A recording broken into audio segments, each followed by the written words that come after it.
Hey, Matt here. This is just in time for the weekend, which starts tomorrow. It's going to be the top 70 albums of 1976.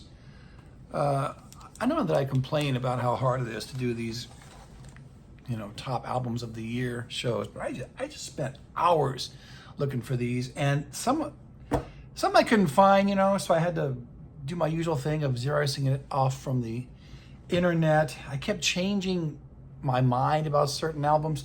So, as per usual, before I start this show, I got to remind you guys, don't get hung up on the rankings here, on how I rate them.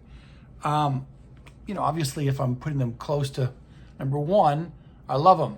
If they're closer to the end, I still like them. I just don't like them as much, But on a different day, I would rank these albums differently.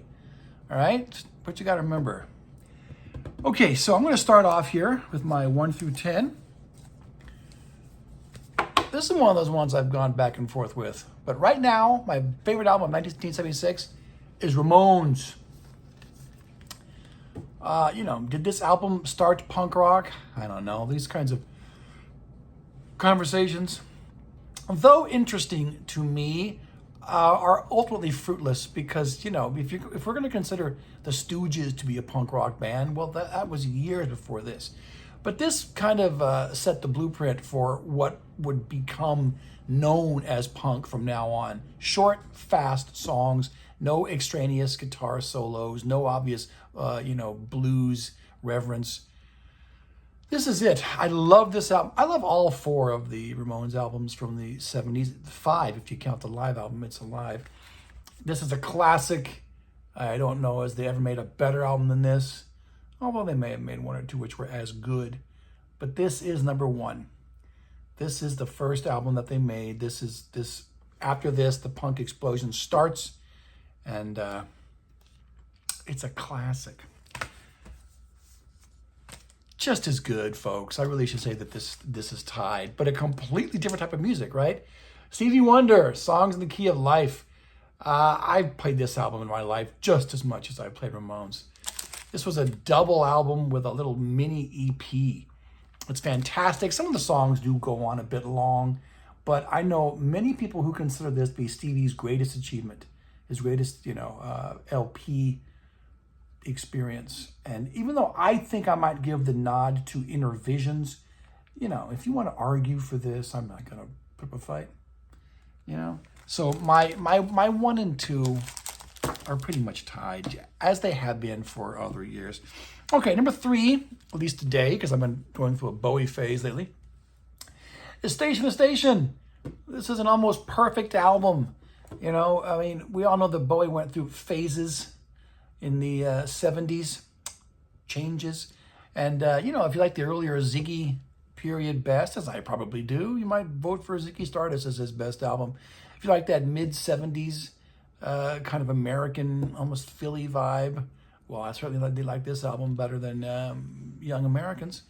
If you like the late 70s, you might go for Low, But Bowie, his sound changed from if not year to year, every few years. And this is virtually as good as anything released in 1976. All right?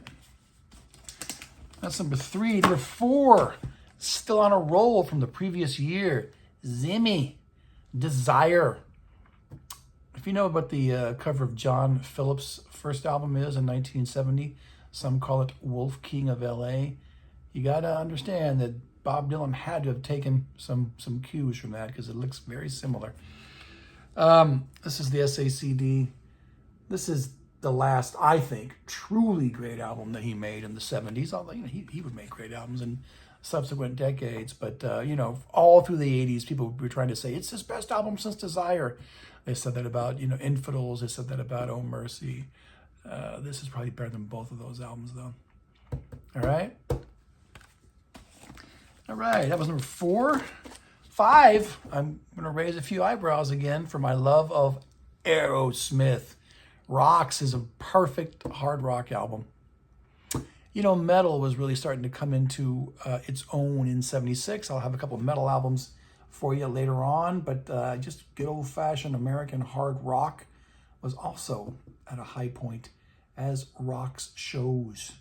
All right? Is this a better album than Toys in the Attic?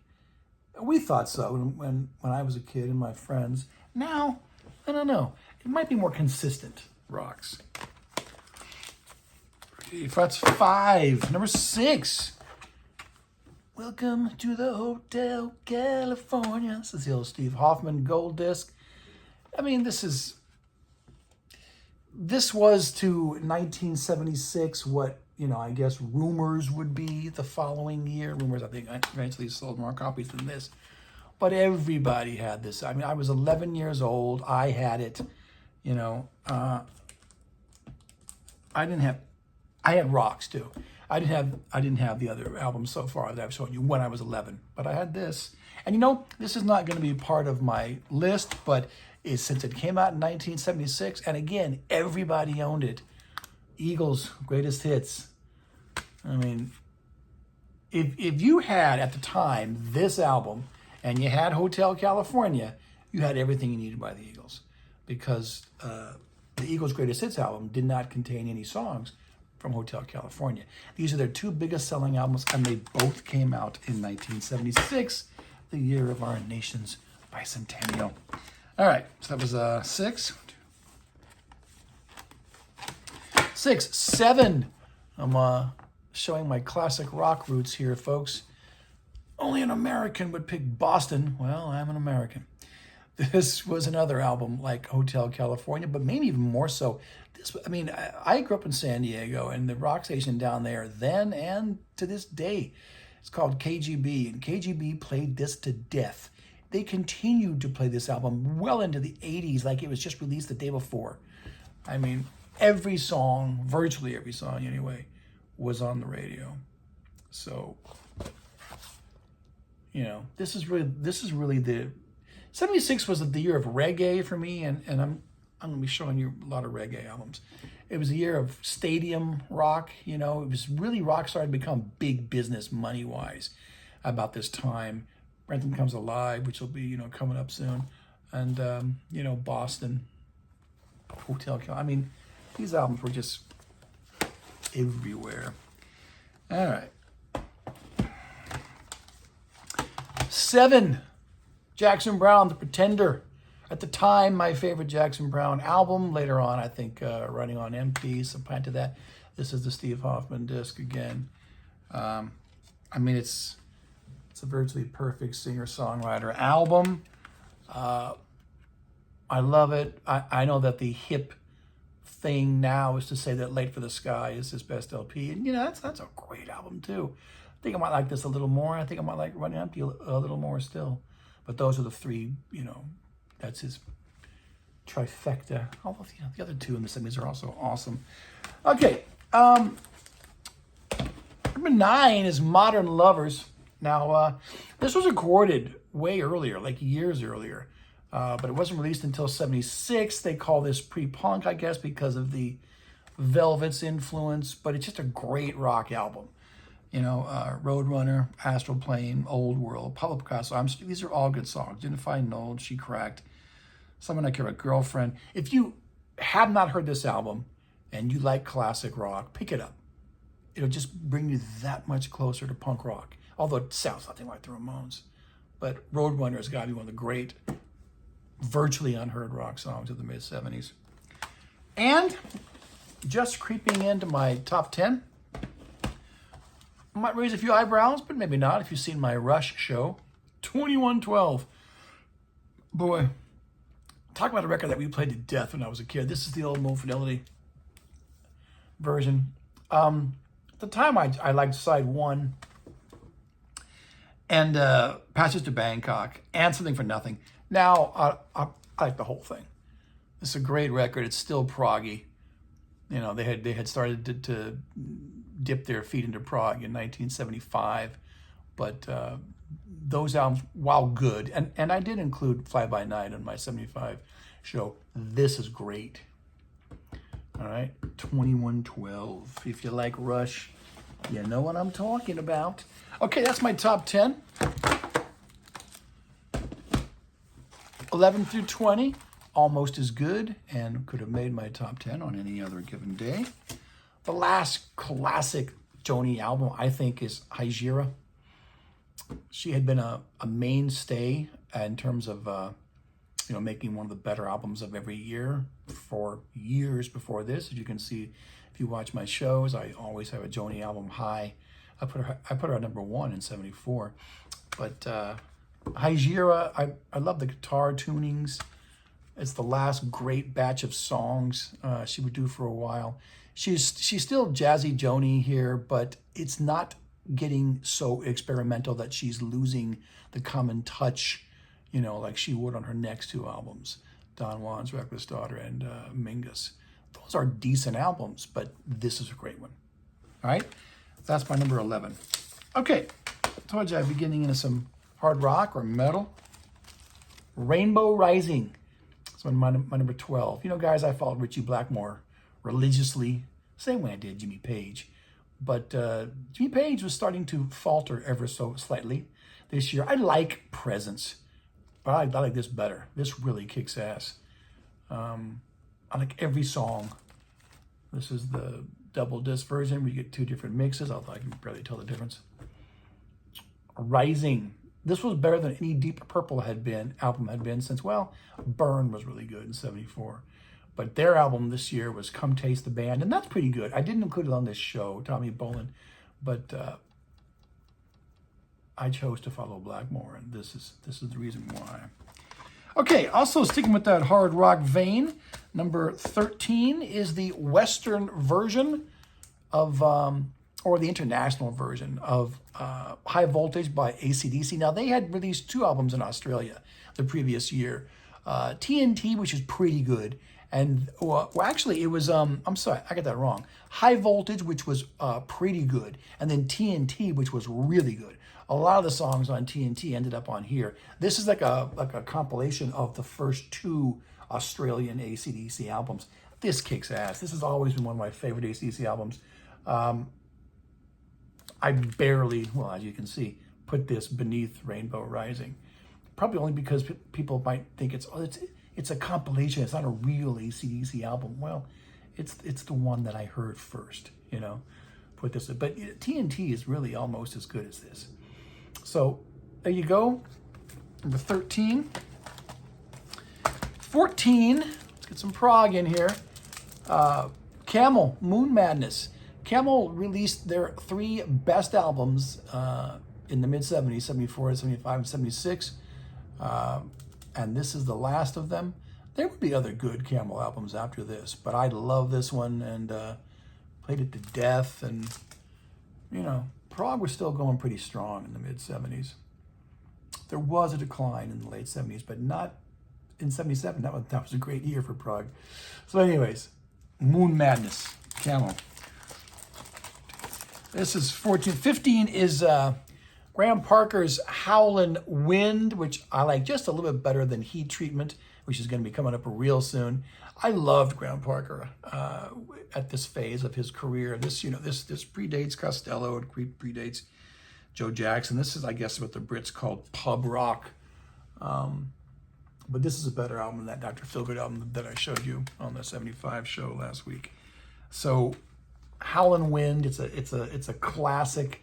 He was kind of like a British Bruce Springsteen or something, but just, he didn't write about the same things. But off to a grand start in 76 was our boy Graham Parker.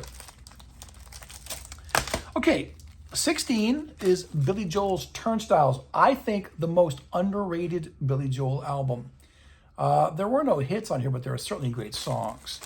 All right, now I'm doing this show at night, so I can barely read on the best of times, but let's see if I can read the back of this. Okay, Say Goodbye to Hollywood's great with that Phil Spector type opening. Summer Highland Falls is also awesome. All You Want to Do Is Dance is good. New York State of Mind comes from this album. That's a classic Billy Joel song, but it wasn't a hit, right? Maybe on the East Coast it was, I don't know. James, Prelude, Angry Young Man, used to play that on the radio. So, though there are hardly any famous songs that bother the charts, this is a hella good album. Maybe more consistent than Piano Man. I don't know. I don't know. 15, that's 16. 17. Kansas, Left Overture, more prog, but it's American prog. This is Kansas's big moment. I showed you Song for America, and I talked about Mask a bit, but this is most people's favorite Kansas album. You know, this is the one that was played all the time, and it's the first Kansas album I think I ever bought. It's hard to remember now. Yeah, I can't read that. But of course, it's got Carry On Wayward Son on here. It's great. All right, so that's 5, 16, that was 17. 18, probably my favorite live album of this year, and there will be more. Leonard Skinner, One More from the Road. Guys, I'm not a huge Leonard Skinner fan. They kind of took over from the Allman Brothers. You know, there was almost like a change of hands in 1973, and the Allmans weren't making great albums anymore, but these guys were. Now, Give Me Back My Bullets also came out in 76. I don't think it's as good as this, but it's good enough to have on the show, and I will have it on. But this was a double album. It's not as good as Allman Brothers Live at the Fillmore East, but it's great. And the live version of Freebird was a hit, just like the studio version was. A top 40 hit. Hold on a second. Okay, we got 19. There, the next Graham Parker album. Heat Treatment, almost as good as Howlin' Wind. This is a remastered CD. I recommend Graham Parker albums in the 70s, but he was hardly ever better than he was in 1976. Although his album 79 was probably a classic too. But anyways, there you are. Heat Treatment. 2 fine albums from Graham Parker. One of the great artists to debut that year. Maybe my favorite artist to debut that year. I'm going to think about it. Okay, so I mentioned reggae earlier. My first reggae album is not going to be a Bob Marley and the Wailers album. It's going to be War in a Babylon. Tribal War in a Babylon. Max Romeo and the Upsetters. Christian with Lee Perry. I could not find my CD of this, so this is the first one that I had to Xerox off. But that's okay. This was such a great album. I did not mind, and if I can promote this record and get some of you classic rockers out there, or some of you punk rockers, to listen to some reggae from the mid-70s, then I'm going to do it. All right? That was my number 20. Okay. Let's do 21 through 30. That's where I start bringing in big box sets, and they're unwieldy. Okay. 21 is Jeff Beck's Wired. I am the biggest Jeff Beck fan that I know. I love virtually any Jeff Beck album, but, Truth and Beckola, Blow by Blow, and Wired are my favorite ones. All right? I'm not even sure if I like Wired that much less than Blow by Blow. I mean, they're both classic to me. All right? That's 21. 22. Doodle do do doodle do do doodle do do doodle do. Steve Miller Band, Fly Like an Eagle. I haven't put a Steve Miller Band in my top albums of any given year since 70. Did I put Journey from Eden in 72? That's a good album too. Even The Joker is not a bad album from 73, but this is a great one. This is chock full of hits. I mean, again, Steve Miller Band's greatest hits came out in 79. It was entirely comprised of songs from this album, Book of Dreams in 77, and The Joker. That's how strong this and Book of Dreams are. So, anyways, I'm not going to even bother telling you the songs. You know them.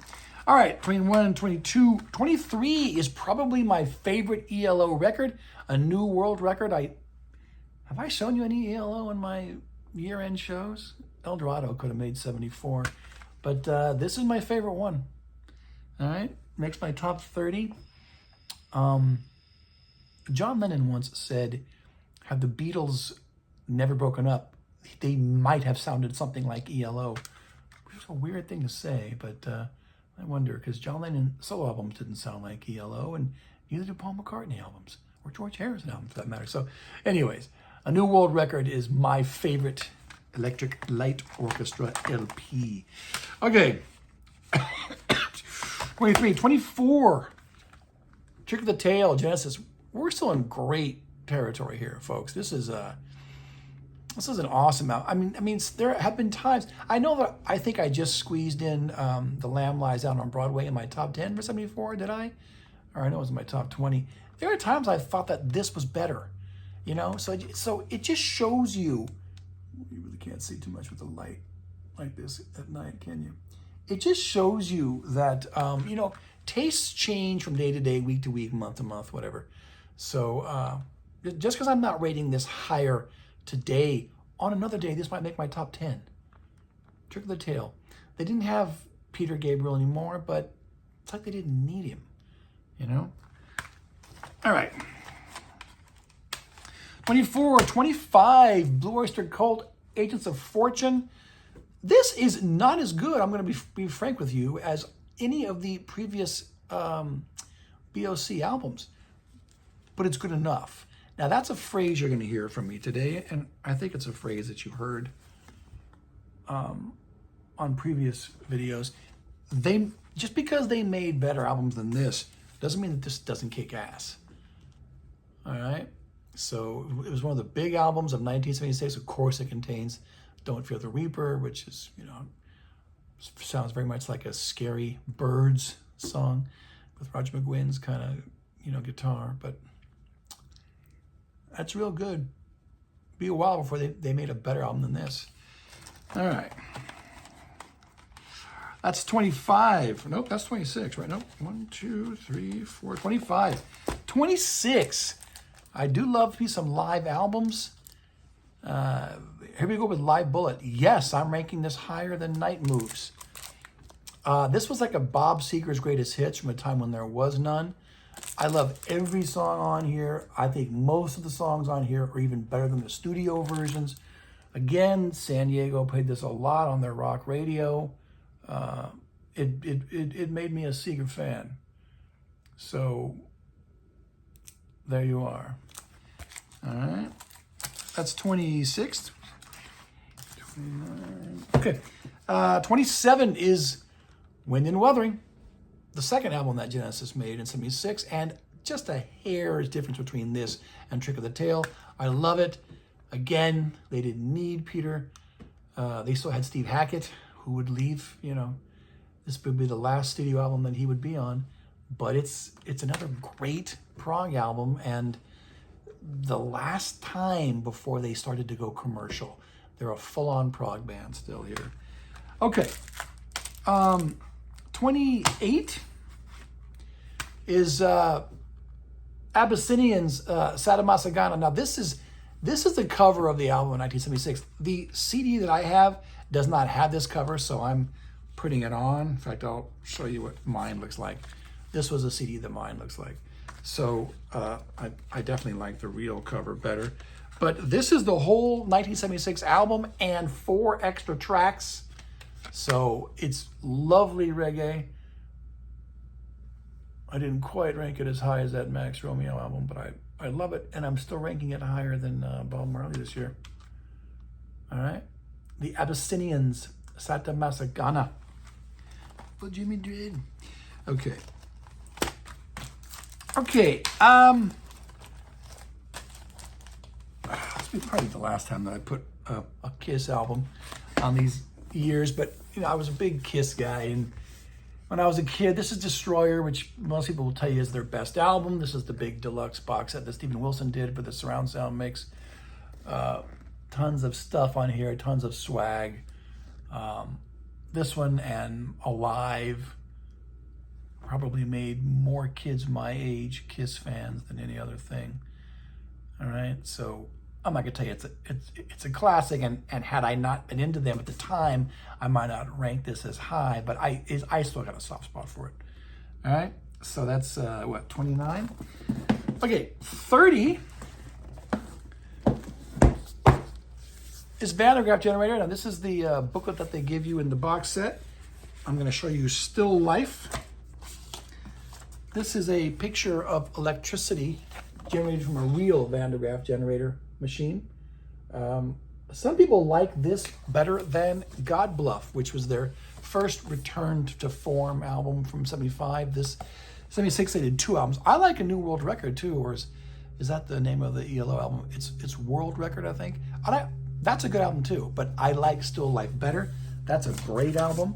And maybe the last great studio album that they would ever make. Although Vital is a really good live album in 78. Okay, that's my top 30. Okay, let's get some of this stuff out of the way. Let's look at, moving my phone here. Let's look at 31 through 40. 31, Thin Lizzy, Jailbreak. I could have shown you more Thin Lizzy albums on these shows. I just forget sometimes, you know, how I am. But this is, I think, a lot of people's favorite Thin Lizzy record. It's got Jailbreak, it's got Romeo and the Lonely Girl, Boys Are Back in Town, of course, Cowboy Song, Emerald. I mean, yeah, call it what you will, kind of Irish metal or hard rock. These guys were great. That's 31. 32 is the last really good Gentle Giant album, studio album, I think. What's it called again? Interview. Here's the Stephen Wilson surround sound version. Again, you know, Prog still going strong in 1976. A lot of these bands still making great albums. The decline would start soon, though. All right, 76. That's 31. That's 32. 33 is Zappa, Zoodalores. All right. This is probably the last really strong Zappa album for a while, although I'm a big Zappa fan, so I can find something of worth in virtually anything that he did. But I don't think anything in 77 as good as this, or 78, you know, or 79 for that matter. I know there's a lot of Joe's Garage fans out there, but Zoodalores, great stuff. 34, here's something you may not have heard of. Return to Forever. Romantic Warrior is the name of the album. Return to Forever. They were a fusion band, but it's jazz fusion that's so good. I can't get that clear out of there. It's almost prog, right? So there you go. I mean, I haven't played this album. This was Chick Corea's band. You know, who was the piano player. Stanley Clark's on here. Anyway, Hal DiMeola. God, kind of makes me want to play it right now. All right. 35. Now we got Night Moves. This is the Steve Hoffman version. This is the one that really broke him. I mean, Rock Will Never Forgets, Night Moves, Fire Down Below, Main Street, Come to Papa. They heard all. Those songs were played a lot. The year of Bob Seger, just like it was the year of Graham Parker.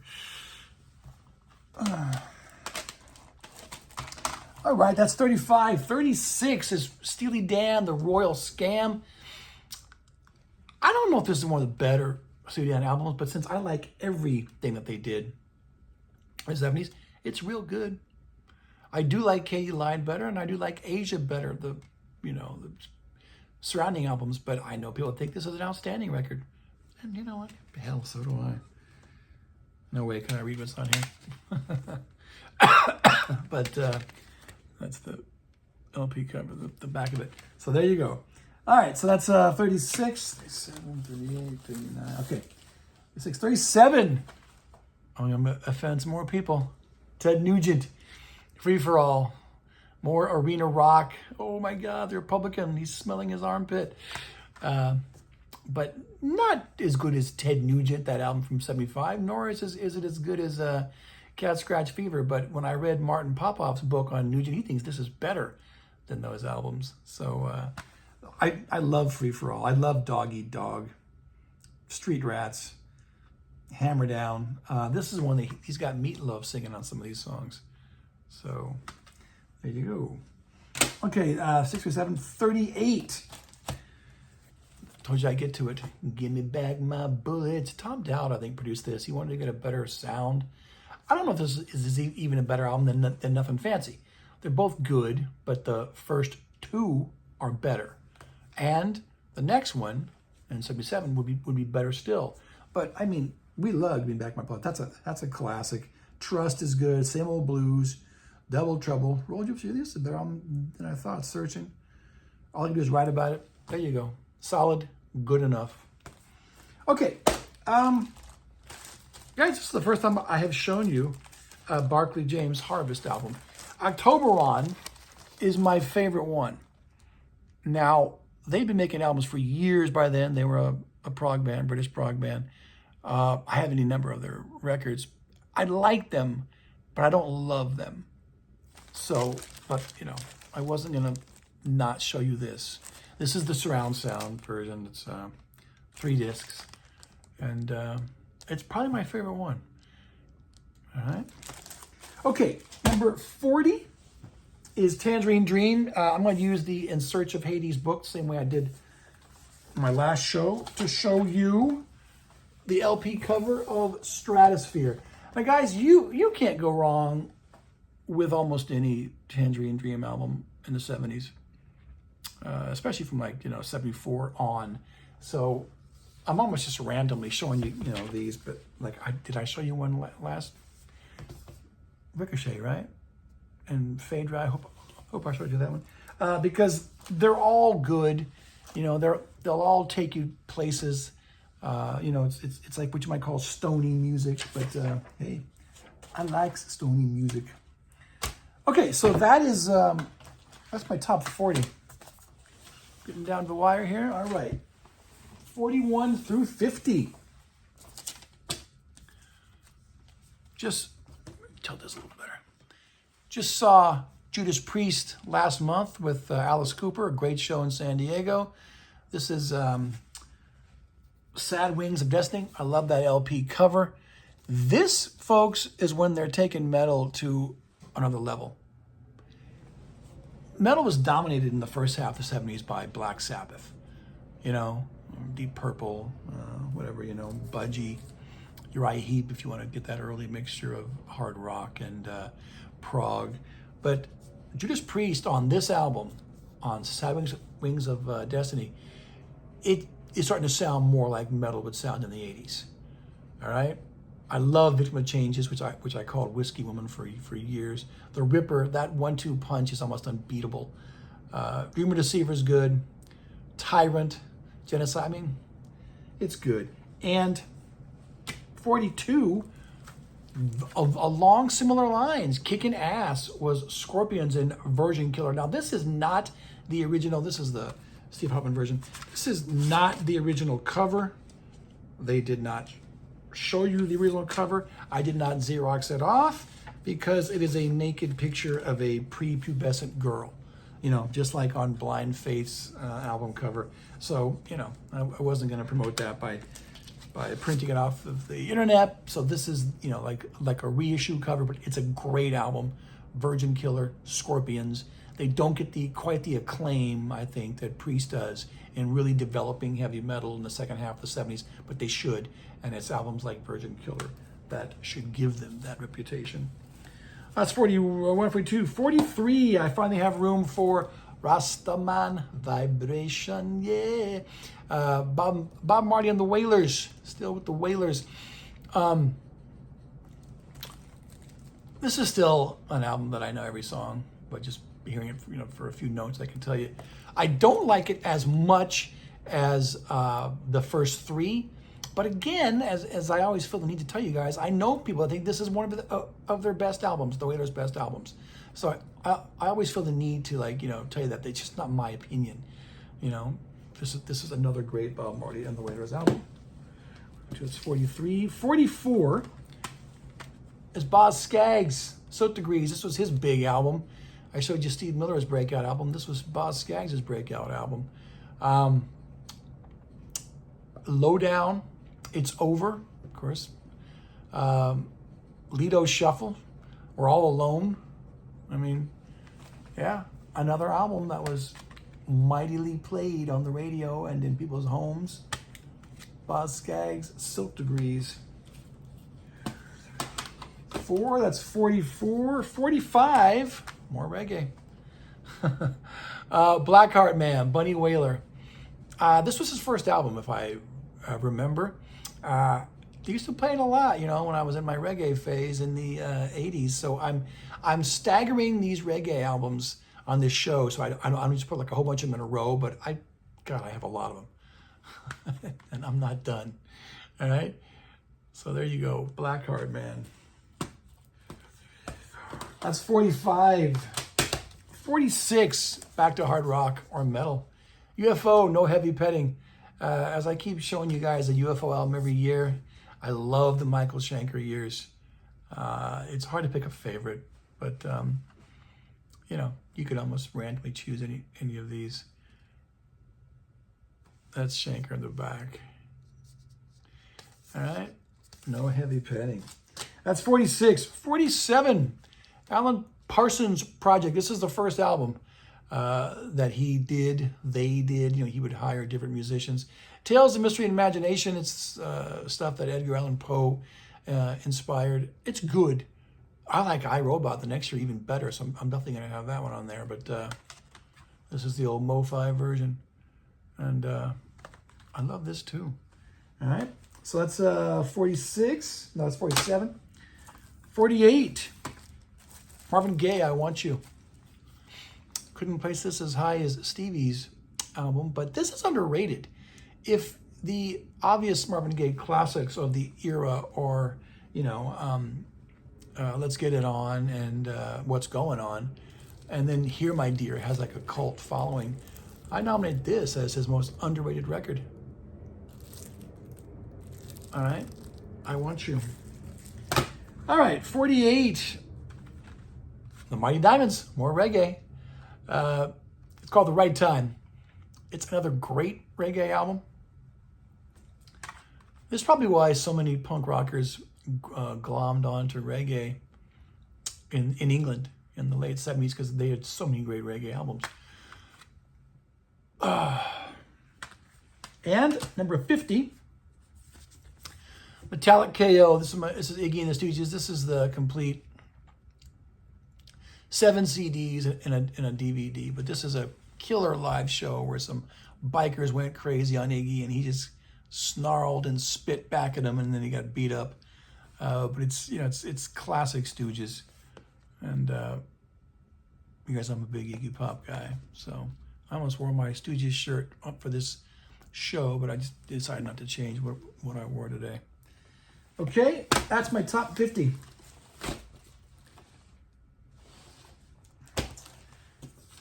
'51 through 60. All right, we're doing well.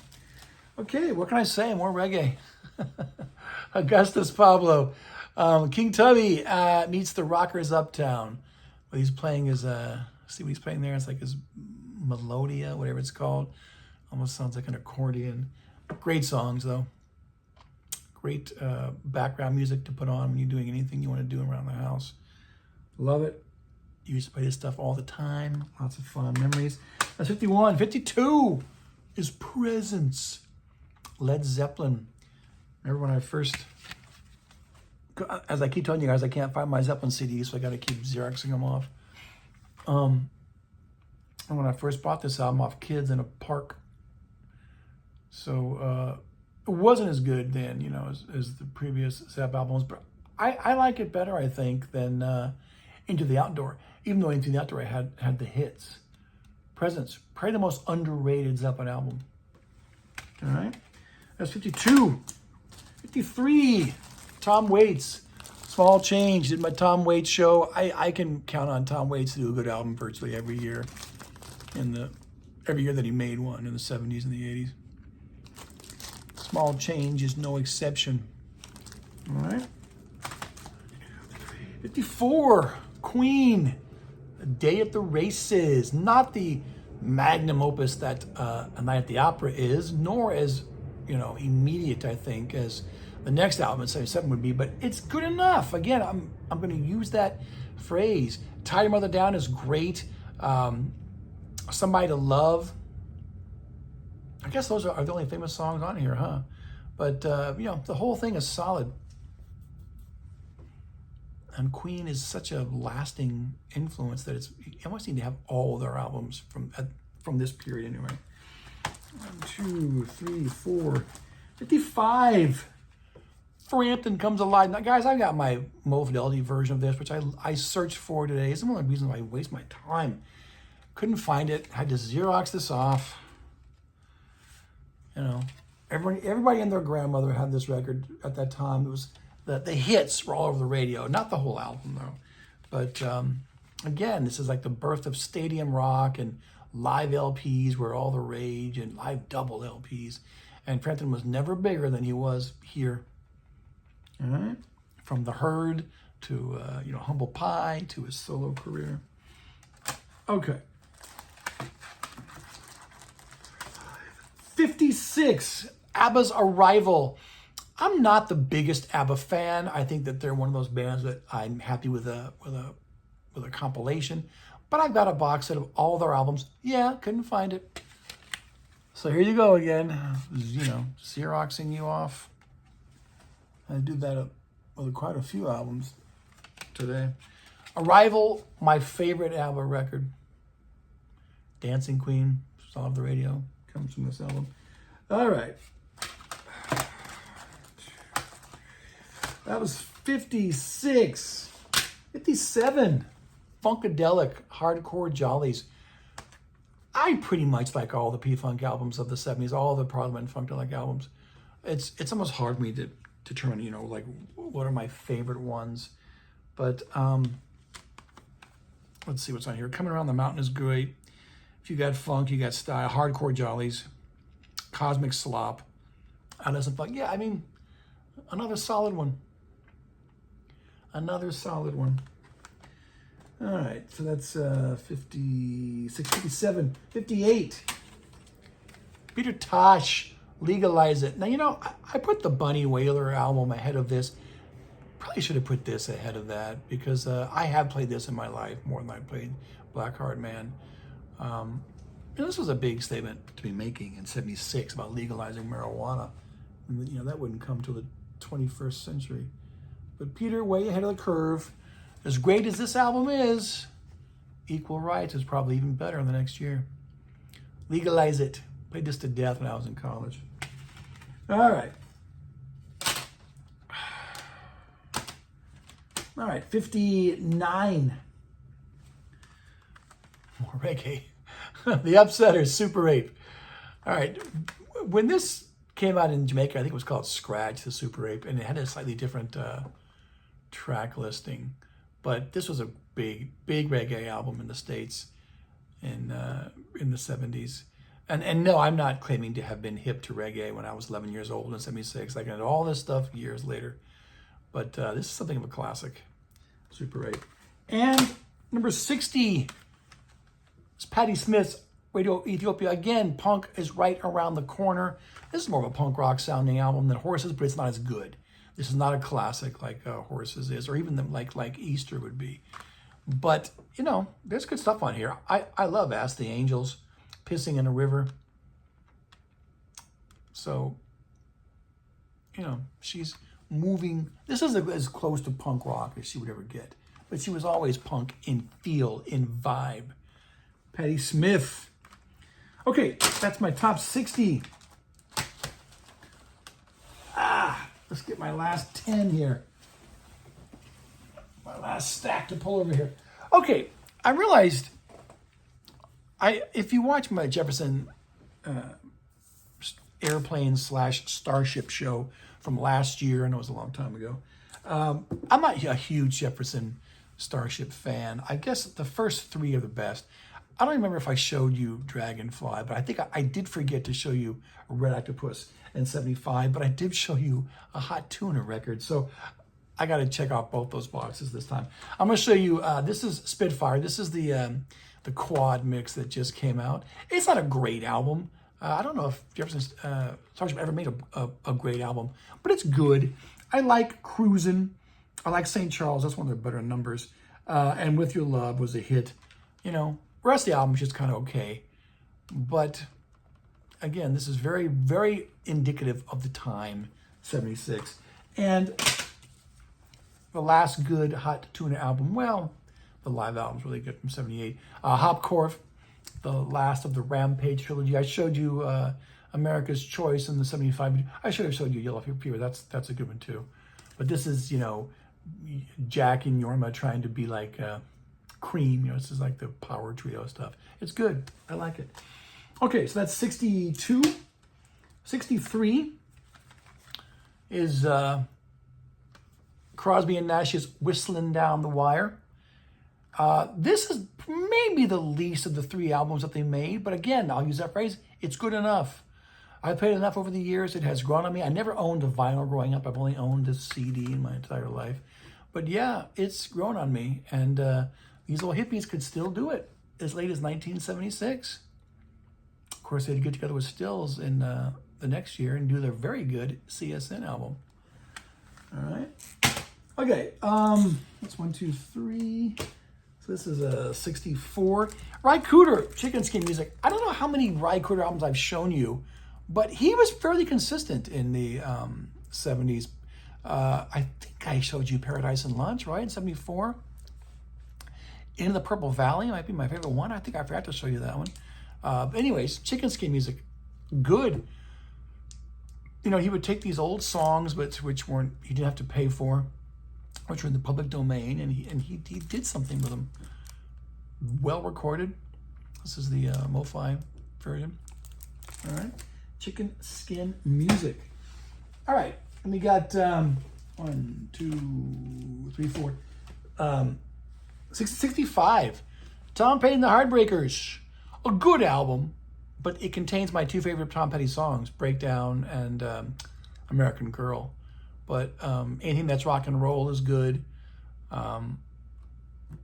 Hometown Blues, Rock Around With You. I mean, it's a strong debut.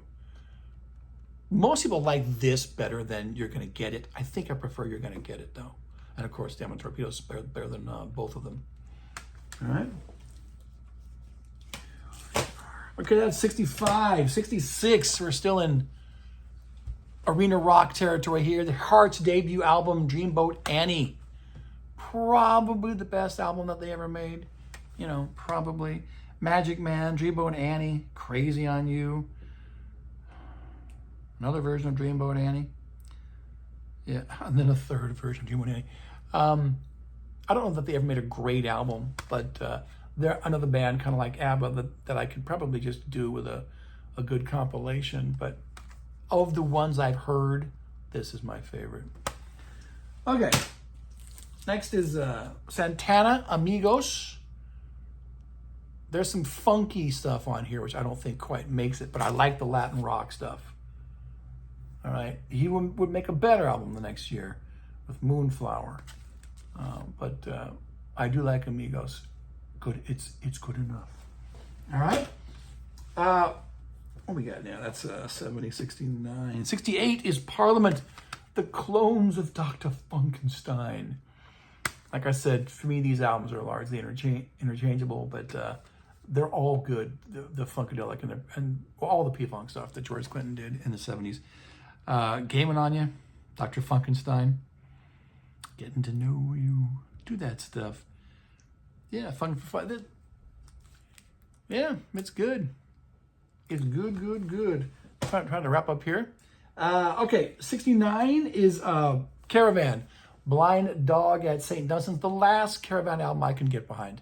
I liked Cunning Stunts, 75. I like this one, 76, a little bit less, but their truly great albums were even before that. But this is good enough. When Prague was great, these guys were great, or at least good. All right. Okay, and my last one, and this is by no means don't think that this is like a weak album. I just didn't feel like lifting it up. Is Wings Over America. Now, this is the big archive box set with so much swag that it's just silly, you know. But this was the double album by Paul McCartney and Wings. Came out in '76. I definitely like it better than the Wings album of that year, which was what? Wings at the Speed of Sound, I guess. It has the big hit version of Maybe I'm Amazed, which they played even more than they on the radio than they did the studio version. It's great. I like the Rock Show movie too, which I have the Blu-ray of. But they were touring, and that was the first big tour that Wings had done of America. I didn't see them then. I didn't see Paul McCartney until the '80s live. But anyways, that's my last album. So that's my top 70. Hope you liked it. Tell me what I left out in the comments.